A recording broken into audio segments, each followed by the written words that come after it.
Hello and welcome to the Prime Barrel Show. I am Mr. G and I am today's host. Today we're on the banks of the Ohio River in the picturesque town of Augusta, Kentucky. This town owes its entire existence to the river beside us, as this is one of the longest, straightest sections of the Ohio River and became a trading post back in the 1780s. Along the way, this became a shipping port that was important to the bourbon trade in the 1800s. And around the corner from here, there's a carriage factory that was built in the 1880s that today is the home of Augusta Distillery, where I'm about to go and meet a group of Prime Barrel friends and members to select a barrel of 13-year-old Augusta Buckner's bourbon. This is going to be a great opportunity as Augusta has quickly become known for sourcing some incredible barrels, and today our job is to pick one. So join us. We're going to start things off with a quick historical lesson on the building. We're going to step back in time at first, and then we're going to fast forward to current day. This building was built a long time ago. This entire campus was a manufacturing site in Augusta, Kentucky. The company F.A. Niter, this is the original logo. This was the insignia that is kind of still ghost printed on the side of the building outside. Founded in 1883, and they made small parts for stagecoaches. You can see some of the relics on the wall there, some of the parts that they made for things. These were all found on site when we took over the building. At one point, this was the heartbeat of Augusta, Kentucky. This was where most people from Augusta worked. We took it over in 2018. As you know, we launched our first products in 2020. Some sourced Buckner's 13, right? Really special moment for us to kind of come full circle with the product that truthfully put us on the map. So it's been fun to see how far it has come. And this is the fun reveal moment. So before we go into this room, picture an old assembly line making the parts that you see on the wall, different buttons, different handles.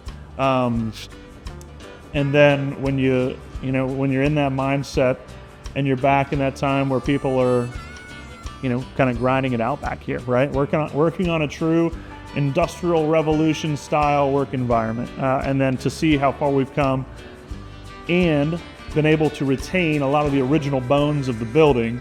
I hope you'll have I think you'll have a deep appreciation for how far we've come in that. So if you would, follow me in here. Welcome to the production floor. What we're doing here in Augusta, Kentucky, a single barrel bourbon company. As you can see, we have two large 3,000-gallon cookers. We mill all of our raw materials on site, so we get truckloads. We have silos out front you probably saw when you pulled in the parking lot. We're going to do traditional Kentucky mash bills. Right now, Alex is distilling a 75% corn, 20% rye, 5% malted barley. So it looks like we're milling and cooking right now by the sound of things. Follow me up the stairs. We'll talk a little bit about fermentation. 18 fermenters, each hold 2,000 gallons of mash. We're fermenting for 72 hours right now, and each one is going to be obviously in a different stage of fermentation. Take your time, walk down, dip your finger if you so choose. It's gonna cook hot enough to kill any bacteria that might come off of your finger. So we got a big distillation day is what that tells me. We've been actively distilling for probably 9 months now. In the past couple months, we got up to 24/7.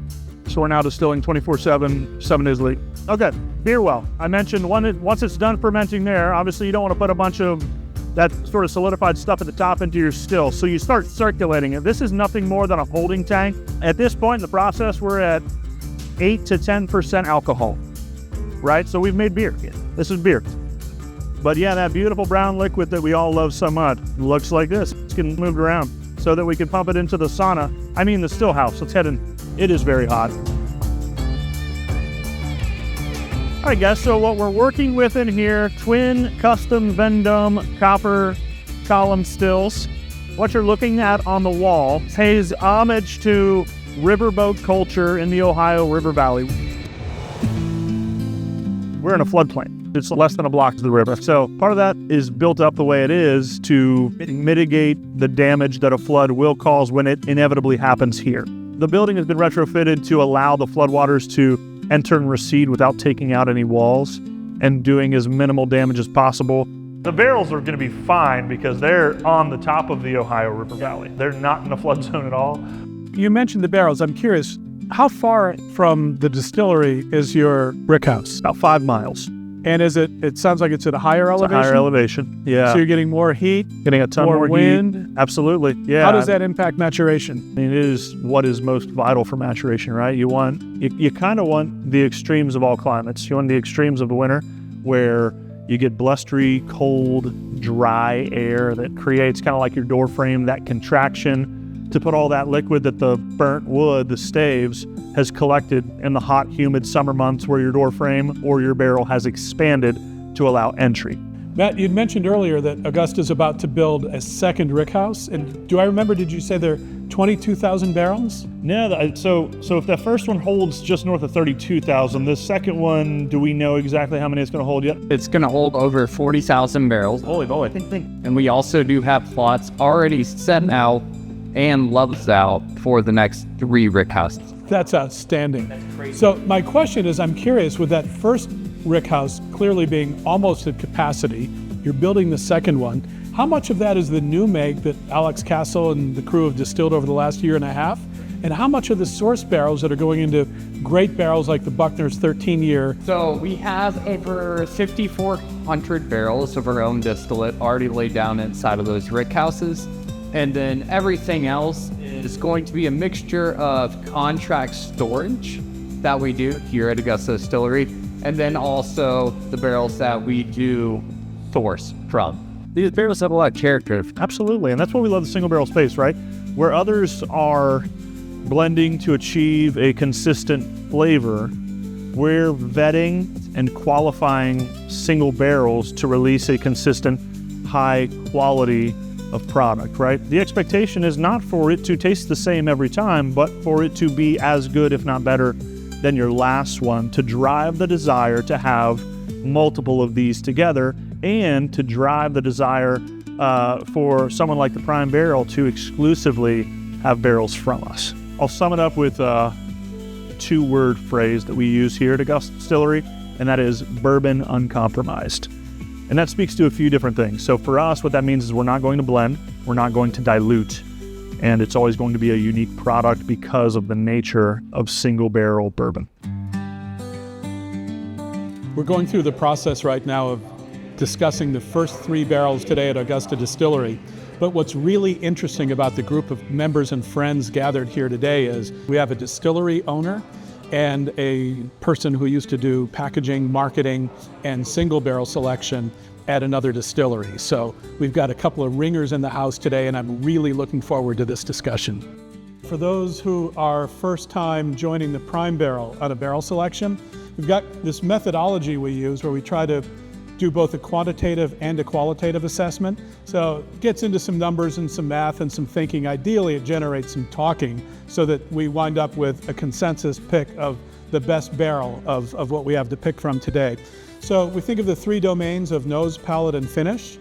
And the idea is to score each barrel on those 3 domains on a scale of 1 to 10. 10 being the best thing you've ever had in your life, but 5 would be, some of your standard shelfers, everyday shelfers. Anything of 4 or less, usually we discard. We get a lot of scores that are 7 and above that become our picks. We don't see a lot of 9s, we don't see a lot of 10s, but that's sort of the way the range of the scoring has gone over the 135 barrels that the Prime Barrel has selected so far. So we'll get this last pour down. We will try and discuss the first 3. If we need to go to another round to get a favorite of the first 3, we can do it. And maybe it sounds like Matt might have a wrench to throw in at the end of all of that. Yeah, and hopefully as return visitors, we've got just the creme de la creme today. Absolutely. Gentlemen, this is bourbon, not the library. Question. Let's be raucous. Let's have some fun and enjoy the moment. Woo! Cheers, everybody. Yeah, cheers, guys. Enjoy.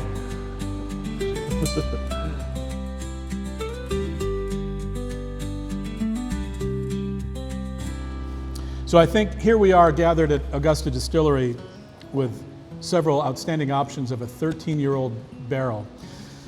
And I think this is a classic example of why we have 7 experienced palates tasting and not just 1 or 2 people making an executive decision, because I found this personally to be really tough today, and I heard some discussion around the table of the same while we were tasting. I'm really anxious to see how this turns out and what other people are thinking. And I think we will kick things off for discussion with Jack. When I chose these, I was like, I'm done with number 2. I thought this is good. Like, I thought 1 was weak, 6 or number 3 was pleasant, but not as strong as 2. The palate almost rearranged everything for me in the sense that I thought 1 gave me just some delightful caramel notes. 2 had kind of a soft finish with a vanilla that I really liked. And there was nothing wrong with 3 in any way, shape, or form. I would definitely zone in on number 2 as a stronger finish. Nose was, number 1 was 5, number 2 was a 7, number 3 was a 6. Palate, 1 and 2 were both 7, 3 was a 6. Finish, I went 6, 8, 7. What's your top pick? I would go number 2.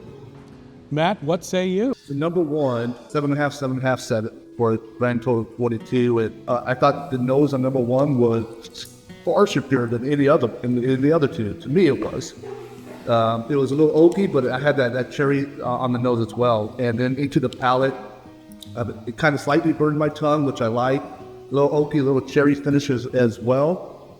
Number 2, I'll give you the scores. Gary, 6.5, 6.5, 6, 19. To me, number 2 was more out of tobacco, out of the nose and into the palate. And a little caramel, a little vanilla, a very light finish to me. Number 3, 7.77 across the board, 21. Again, I got a little bit more cherry, a little bit more spice. And to me, it had a medium finish as well. So if I forced rank them, I would go 1, 3, T, with 2 being my last. Thank you. Jeff, how about yourself? For me, where I scored number 1 was a 7, 7, and 6. For me, on the nose, this one by far had somewhere bad. On the palate, it was spicy. I can get that over as well. So I like that too as well. Out of all 3 of these, I think I had the fondest.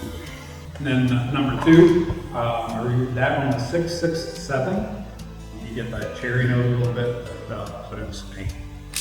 On the palate, for number 2, I got that spice, that cinnamon as well. It was good there, and I had rated that one the first time through as a medium. On number 3, it seemed to have more flavor, and it was smooth. Gave that, it was 6, 8, 6. This is the way I ranked that. So my rankings, I tied 1 and 3, but I would probably give 1 3 dogs.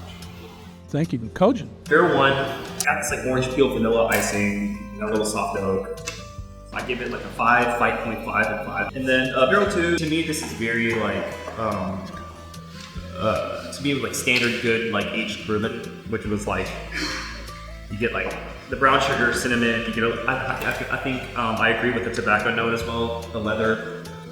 Palate wise, I think it had up front. It had the little sweetness. I ranked that like the Devil's Triplet 666. Yeah.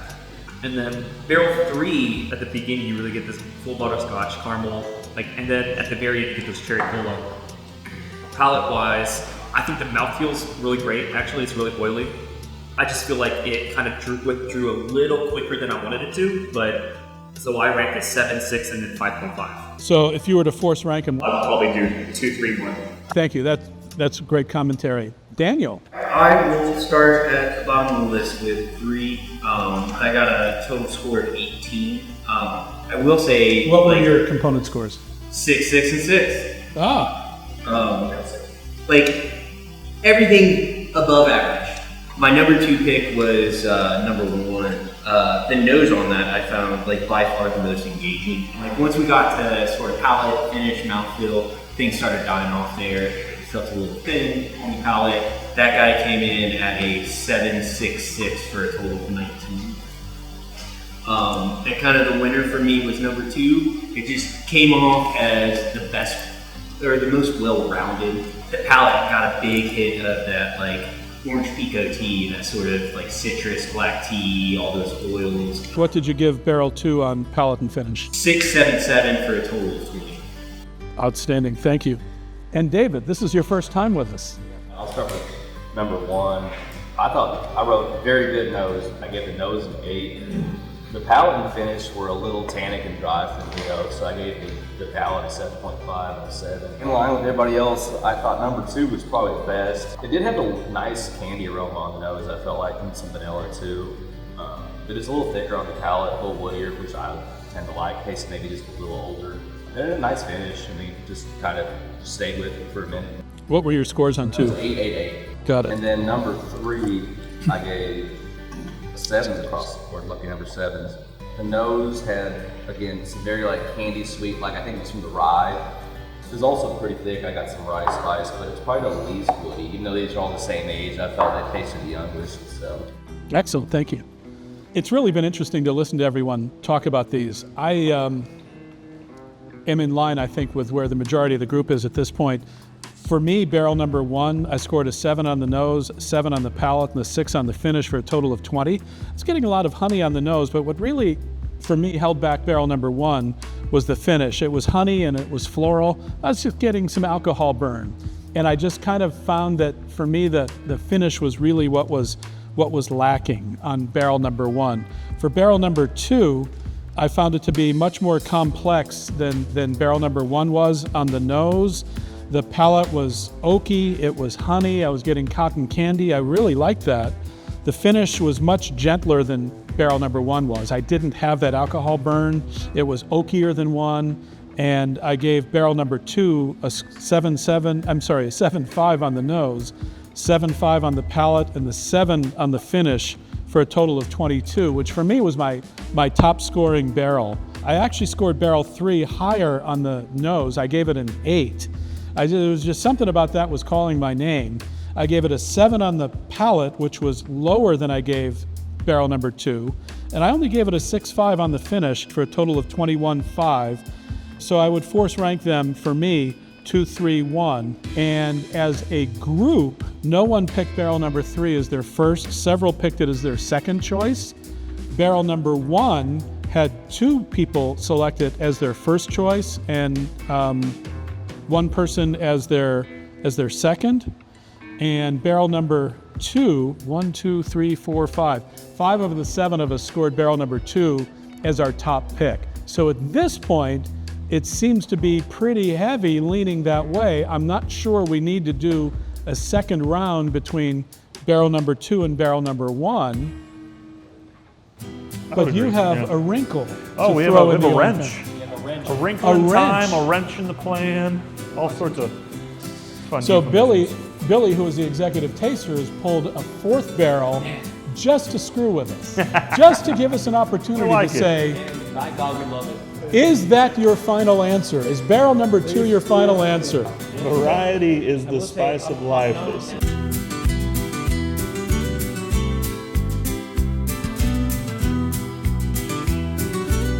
So now we need to go around the table again and get everyone's opinion on barrel 4. We can take a look at the scores between 4 and 2 and get a sense of where we stand and see if we need to go into a blind final round. So you're 777. All right, Jeff? To me, it compares closer to 1, and I picked 1 in the first round, so I'm going that direction. It's definitely much more complex. My scores are going to be a 6.87. 687. Thank you. David? I said it was a brown sugar bomb. I got a lot of brown sugar, but also on 2, I got a lot of brown sugar on the second pour. So I really, really like that one. I would give it 8.5, 8. Okay, perfect. How about Matt? I like the 4th one, the wrench.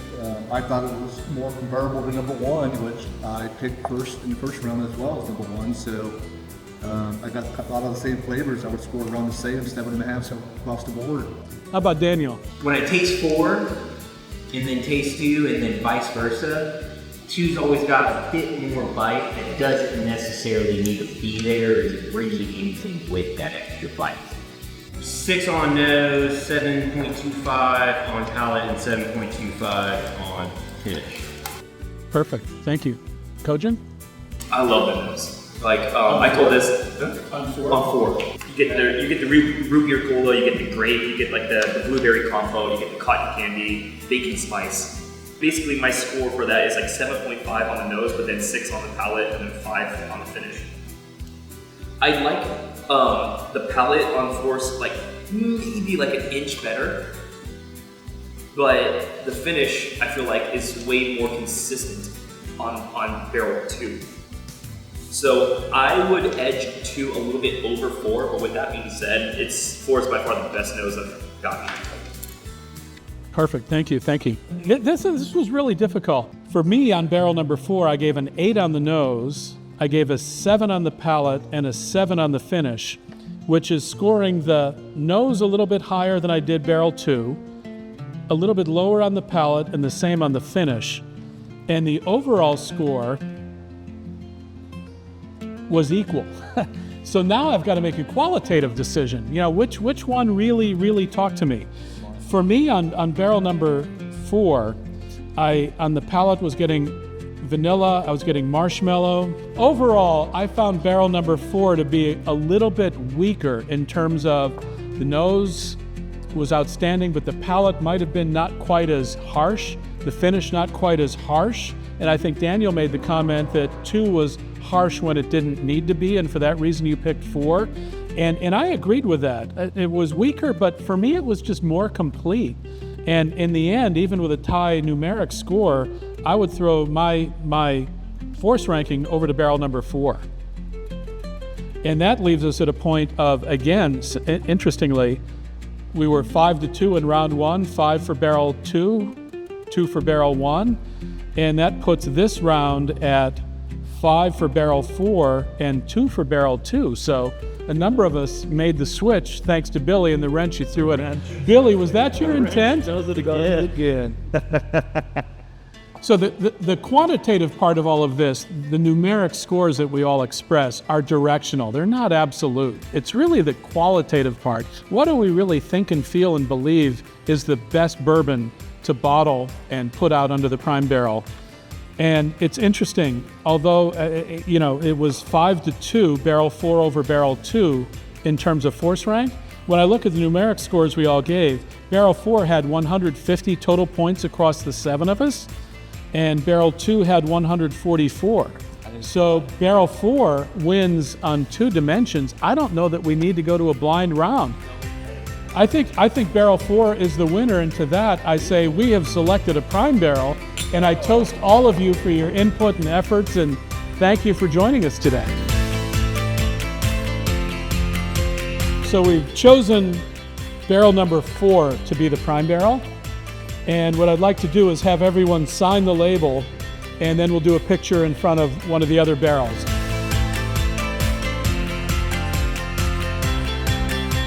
Matt, I just want to say thank you so much for being a part of this today, for bringing the prime barrel into Augusta Distillery. This is our second pick here, and they've both been incredible.